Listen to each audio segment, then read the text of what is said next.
Good morning. Hi. Good morning. It's a rather wet, horrible day in Bournemouth, I have to Terrible. say. It's not great for the air, I know that. No. It goes like... But we've got two more great guests for you to enjoy this morning. And our first guest is Nicole. Hello. Hello. Hi.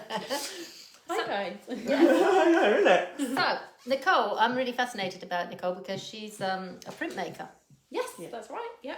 And not only that, you're a lino printmaker, aren't you? Yep. Yeah. I don't really do any other.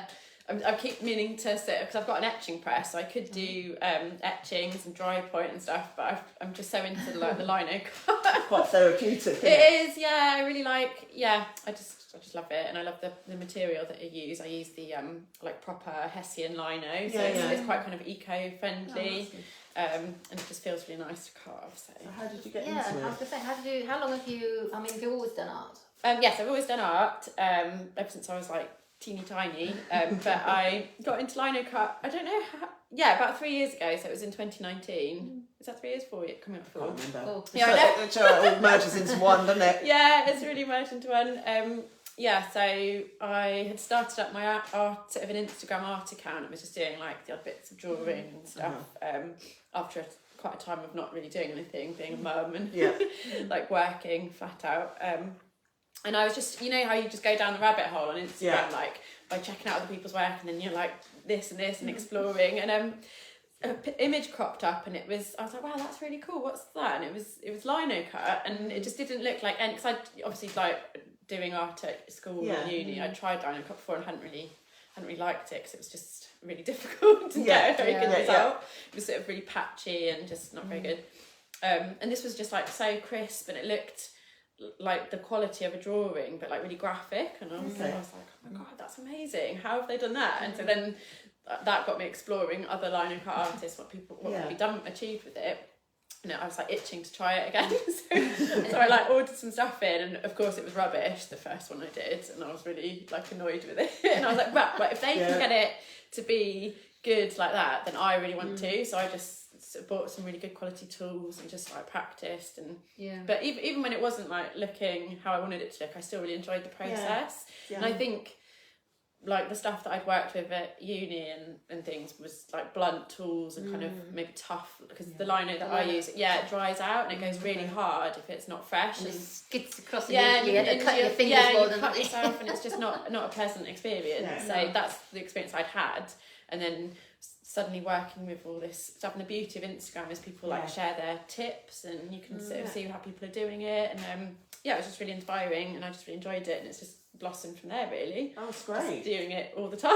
So for those, there might be people that aren't familiar with lino cutting or lino printing. It's trying to explain the process a little bit. Okay, so it's a form of relief printmaking, which is basically either working with depressed areas that then you put some ink on and then it leaves an impression. So with lino, I'm like removing parts of it, so then it leaves a kind of black or white or a monochromatic kind of look.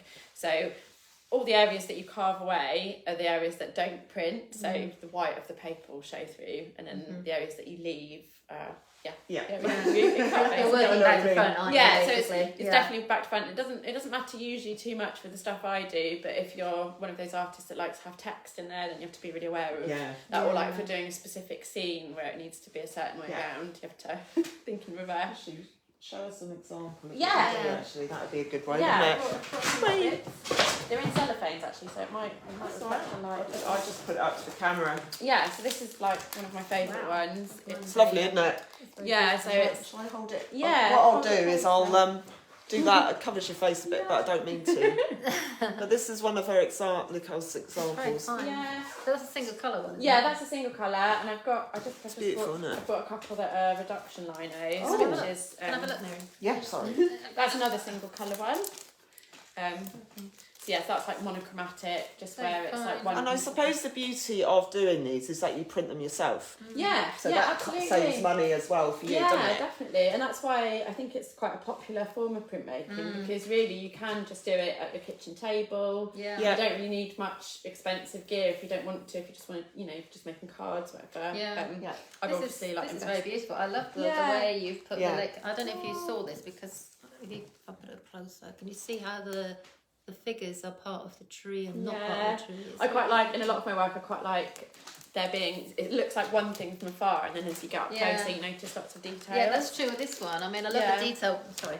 I love the detail with the little birds and everything. Yeah, as well. It's lovely. It's well cute, and the little rabbits. Yeah.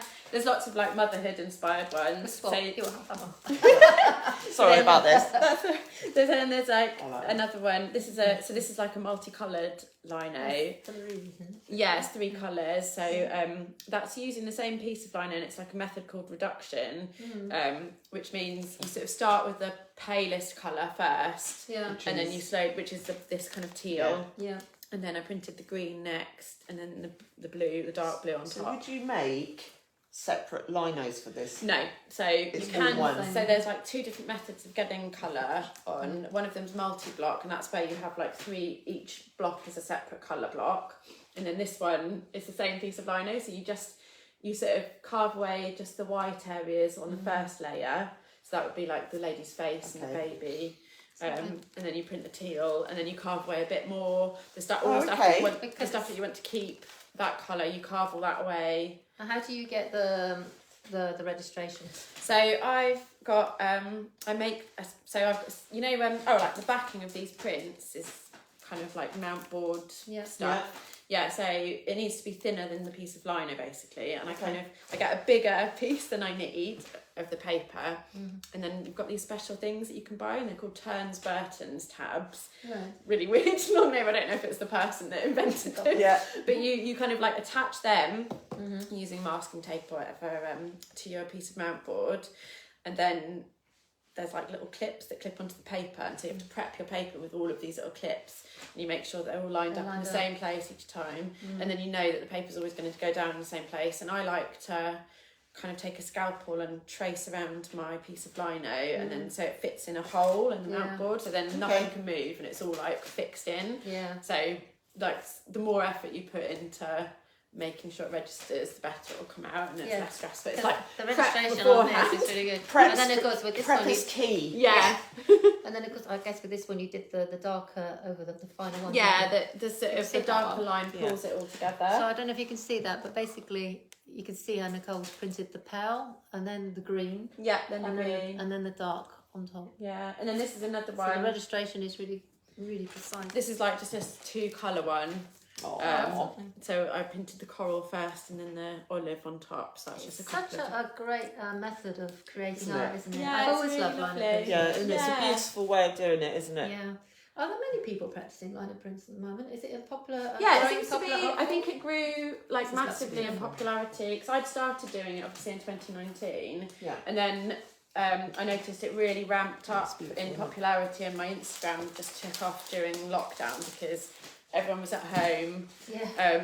They were looking for things to do, not at work, and like you can just buy stuff and just do it at home. You don't have to have any chemicals, or like, you know, you can just pan burnish it. So lovely. So yeah, I think it's really taken off in popularity just because it's quite immediate as well. You can really see. Exactly. Yeah, it's not like, you know, screen printing where you have to get all the chemicals and then you know, you can just do it. Yeah. 2-colour one. What's your inspirations then? I know it's obviously looks. Yeah, so I don't know, a combination. I really like drawing people, mainly women, quite sort of like strong women, usually out in nature doing things like adventuring.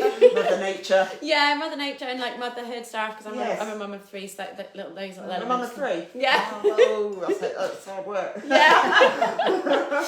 Yeah, so yeah, that kind of comes across in a lot, and then sort of, just storytelling as well, because I studied illustration at uni, so I really like actually the ones I brought along aren't really, apart from the gardening one, they aren't really scene based, but lots of them are quite scene based. So there'll be like a woman doing something, or I quite like a series of prints where you sort of follow the same character. So they have a little story within themselves. Yeah, and it gets people sort of thinking about what's going on and stuff. So it's so lovely, isn't it? It's such an organic way of creating things. Yeah, it's so hands on. Yeah, and it's really handmade. It's because when I studied illustration at the uni here years ago, back in 2004, and back then it was really like the fashion was really towards digital illustration. Like everything was like Photoshop, and so it was really pushing everyone to sort of go down that route. And I was like, but I love like drawing. I want to do hand drawing. And it was really like not in style back then. So I kind of felt like that's why I didn't go into doing art as a career straight after, because I sort of felt like I wasn't really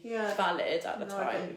And then now it's kind of come back full circle. People want to see that handmade thing. I do think there is a shift I think so too. with people's ideas of what they like in terms of art now. And I do think the handmade kind of, this kind of thing has got a lot more value than something that is... I mean, I really admire some stuff like that people are doing in Procreate and like the digital stuff, but it's not amazing, isn't it? Yeah. I mean, minefield. I use Procreate a lot for planning out my lino prints because it's so nice that you can work in layers, you don't have to rub things out, and like, so it's really useful, but I can never I'm not interested in following through to like a finished like digital illustration. Just doesn't excite me as a person. Exactly. But I have done for like some of my commercial jobs where it's been, you know, something that has needed lots of colours, and to get lots of colours in like fully in Linocut is quite expensive because the time it takes me, and it's like quite a long process. It's got to dry between each layer. So often I combine Linocut with digital. So I'll do the Linocut outline, and it's still got that handmade look, but then I can fill it in using kind of the cool paintbrushes on Procreate. So it's nice to have that flexibility. Tell me about Procreate, because I suppose I'm also Illustrator, Photoshop, and things like that, and design. I haven't used. I don't know anything about Procreate. Procreate. I haven't ever used Procreate. Procreate's great. It's I mean, it'll never be Photoshop because you can edit. It's like the editing tool on Photoshop is brilliant. But for like, just filling in with colours and think it's so nice that you can have brushes and you can sort of emulate like different textures and things. And it's just a really user-friendly, simple. It's expensive. No, oh God, it's so cheap. You have to have an iPad. So and I've got the Pro, but I think you can use it on like Air or like maybe even there's I'm not sure. So you have to have that first cost of an iPad, but then the app's £10 and then you own it forever. Really? Yeah. Oh my God, I'm going to download these. Yeah. It's iCloud. So it's not 50 quid a month. No. That's ridiculous. That's amazing. Yeah, no, it's really good. I am downloading that.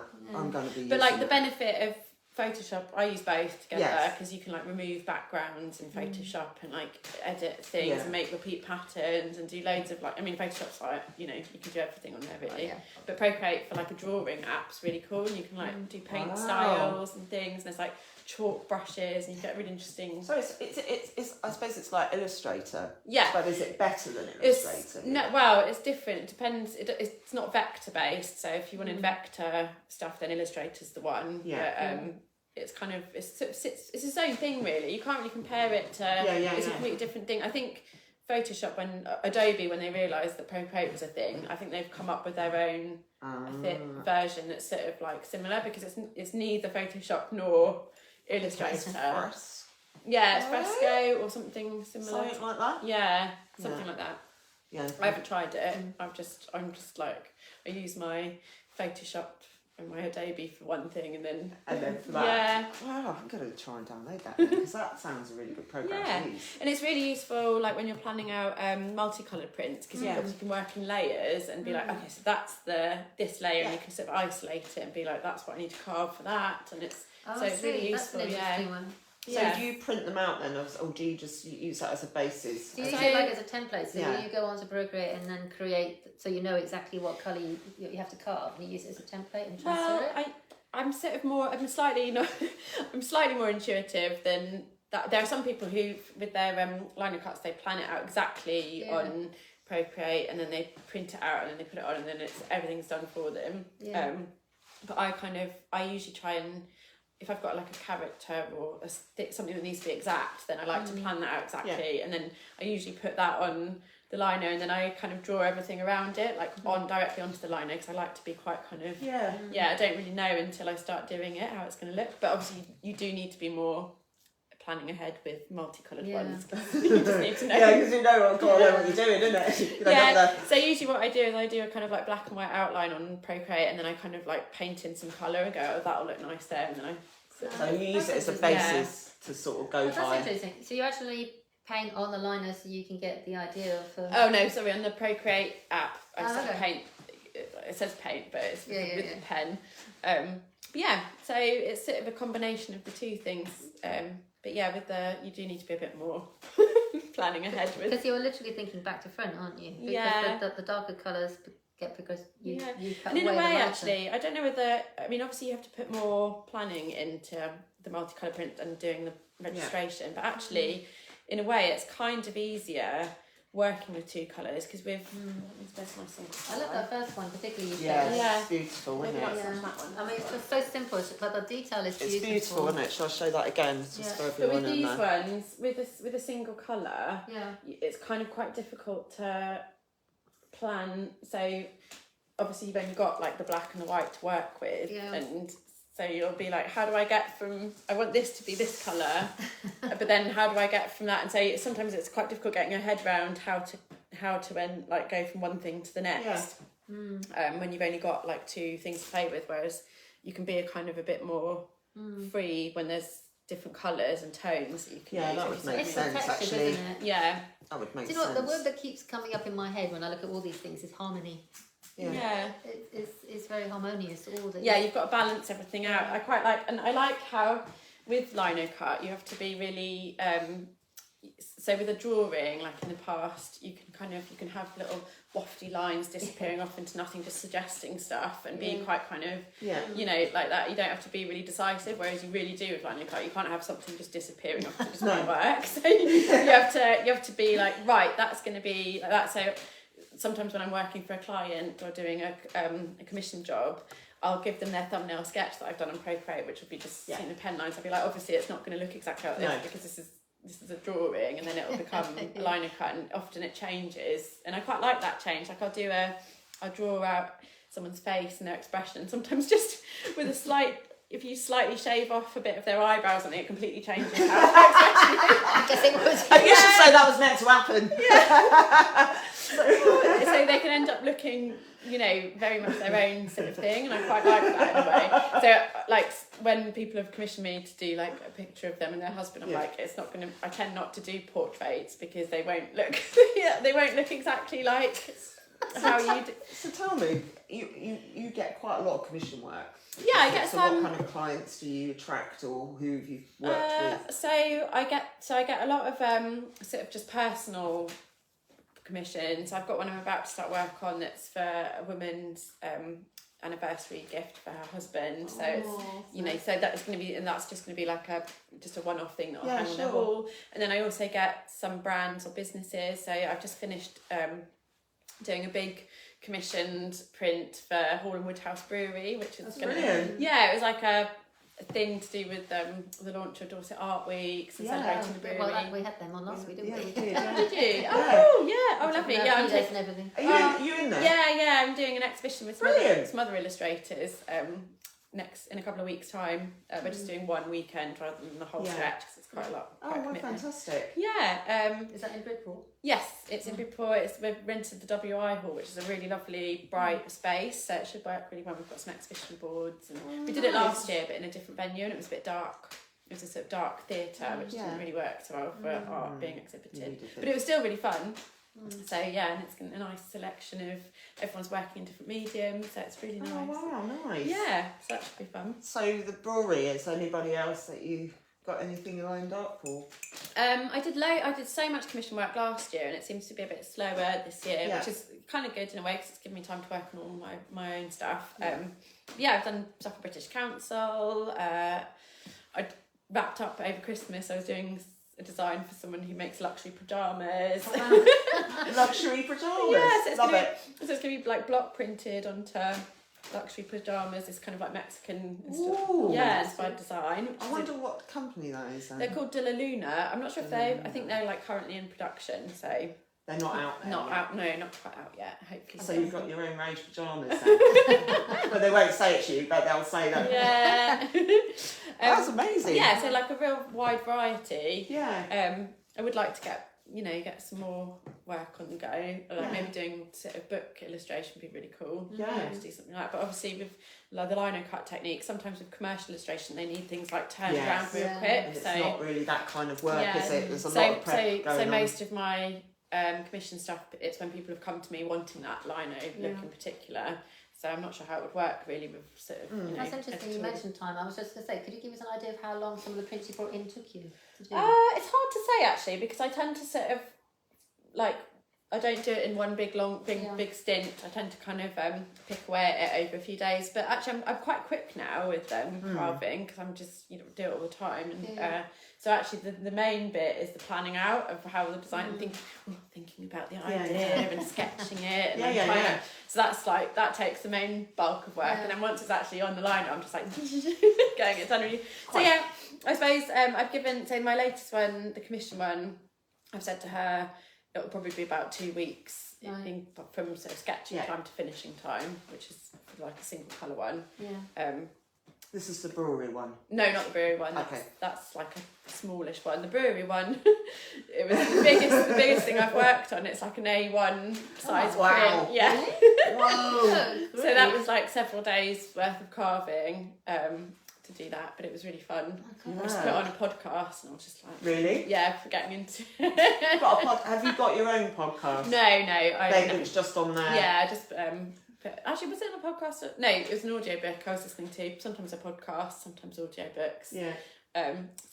So you just get exciting. Yeah. I didn't even realise you could do lino prints that size. Yeah. Well, I had to. I couldn't use my press to print it. I had to hand burnish it, so it was really like effort. I put them up for sale on my website, but they're a lot more expensive than my usual ones, because I can't just like get them done real quick. Yeah, exactly. Bosh on my press. Let's say your website is printsbythebay. .com. Yeah. So printsbythebay.com. Yeah. I know what I used to find really, because I haven't done lino printing for a long time. I used to love it, but I always it was just the planning side of it, and it was always thinking, cutting away the wrong bit. Yes. And that can ruin everything, can't it? Yes. Because once you've cut it away, it's gone. I know some people use like wood glue to glue a bit of lino back in. Yeah. Wood glue to glue it back on. Yeah. It's tiny. Yeah, I know. I tend to, if I've cut a bit wrong, unless it's like a key bit, like a face or something, then I just try and adapt the design. It's never a mistake in art. Yeah. Well, the other thing is, if you're doing a separate colour one, obviously you print out however many you want, say 50, I don't know. Yeah. But that's it. Once you started carving the block again. Yeah, so with the reduction linos, they're like, you have to sort of, say you want the edition to be 30 or 50, you have to print all of them at once, the first layer, because otherwise you can't go back. No, but with multi-blocks, the beauty is you can use them over and over. I did not know you could do multi-blocks. Yeah, because obviously you've got the blocks and they're not like, with reduction prints, obviously you've ruined it by the end. Yeah. By the time you've done the final layer, that's do. Yeah. But with multi-blocks, you've got the blocks and you can print as many times as you want. So, and do different colourways. I've actually not done a multi-block yet, just because I find it more. I know people find it a struggle getting their head around reduction linos. I find it difficult. I'm like, well, I might as well just do it with one bit of line. It seems like loads of extra work carving 3 blocks. Well, yeah. It does. And I'm always mindful of like waste and stuff. And it just seems like if you might as well just do it on one. Yeah, exactly. And in a way, it makes it more unique, doesn't it? Because with the single block, that's it. That really is it. Once you come to the end, there isn't no more. Yeah, exactly. Unless you start again. Yeah. So it makes it sort of more special. But I am keen to do a multi-block. It's just finding the time to fit everything in. It sounds like you're really busy at the moment, which is really good. Yeah, it is, yeah. Especially with the sort of craft that you do. Yeah. It's kind of ramping up again now. There's like some markets on the horizon and I'm doing a couple of festivals as well, which is really nice. And do you do mainly that kind of work? So where you can buy stuff, you mainly do your markets and things like that? I actually did, because I started this up during lockdown, so it was mainly online based for ages, and then I do enjoy doing markets as well, because that's really nice when you get to actually speak to people in person. So it's a combination of things. It's like I've made sure not to have all my eggs in one basket. So I do a lot of like promotional stuff on Instagram and like chit chat behind the scenes and like selling online. So that's probably my main bread and butter. And then I'm a member of loads of wholesale sites. I stock lots of shops. I've got stockists, and then markets and workshops and that sounds great. Commissions. And so tell me, your primary promotions is Instagram. Yeah, definitely, because it's just the best for creatives, really, because it's so visual.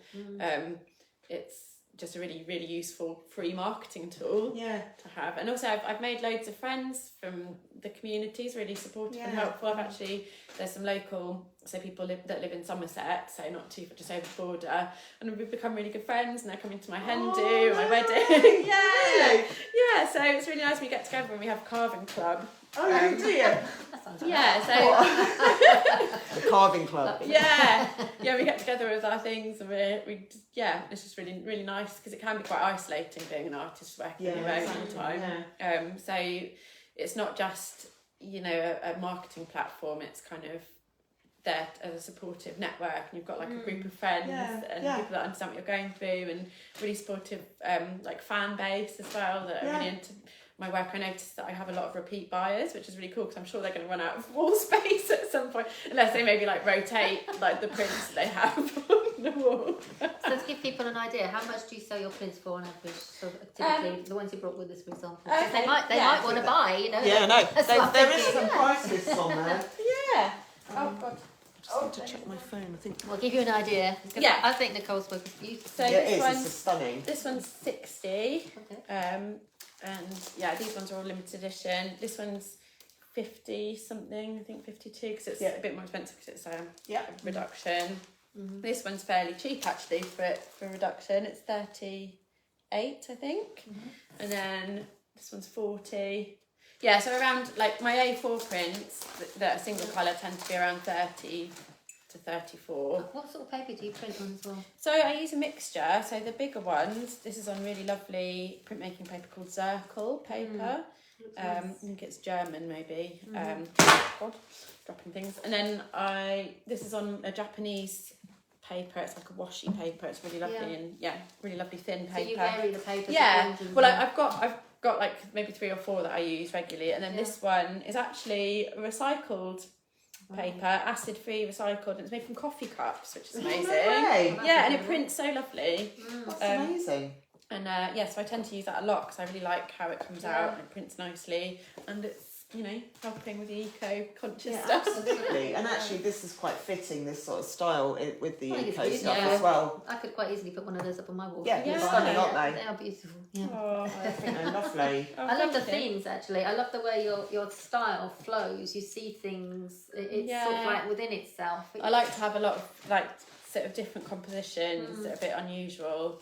I mean, there is a kind of like standard style and content for Linocut and printmaking. That's usually like, you know, your florals and like lots of kind of carnations and things and hairs and that kind of stuff. But I tend to I just basically do what I've always drawn, but now in lino, which is like women and like little scenes and stuff like that. So it's just an extension of my illustration work, but now it's become its own. It's sort of influenced by the lino as well. And I usually I like a lot of nature based stuff, lots of plants and trees and things. So beautiful. It's stunning. Actually, Joe's just arrived. Sorry. I'm sorry. I'm just thinking we need to end because we've been rabbiting on for ages. I know. I can't believe the time actually, but please go and see Nicole, and I love her work. So don't forget, she's on in Dorset Art Week. Dorset Arts Week in Bridport. Did you say it's a WI? WI Hall, and we're just doing it from the 27th to the 29th of May. Okay. Just like a long weekend. So last year was really good, and it's like you can see it says drawing, watercolour, textile art, so woven fibre, which is really interesting, and me doing printmaking. So it's a real wide range. It's lovely. So stunning work. If you're around in the area. Thanks so much, Nicole. It was brilliant. Thanks for having me. Lovely to it's chat. lovely. We'll take a short break, and we'll be back in just a few minutes with our second guest. Yes, I've got to go and find her now. Bye.